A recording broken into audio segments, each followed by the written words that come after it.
Hello everyone, today I'm going to introduce all the shape tools in Illustrator. So basically there are 5 shape tools in Illustrator, including rectangle, rounded rectangle, ellipse, polygon, and star.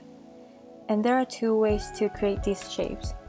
For example, to create a rectangle, we can simply drag the rectangle into the size that we want.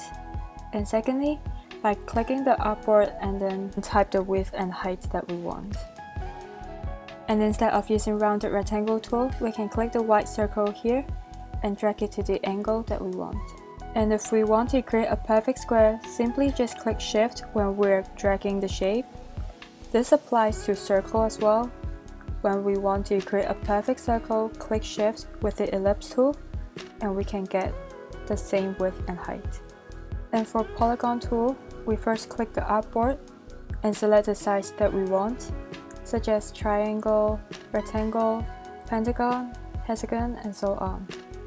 And we can also choose the size that we want to create something like this.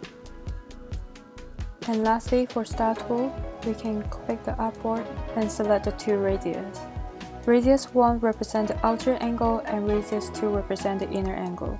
So when I create a star with a higher radius 1, you can see that the angle here is larger than this side.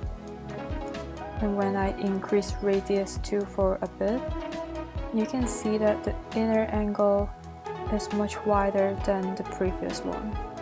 And instead of making a star with 5 points, we can also increase the points into a star like this.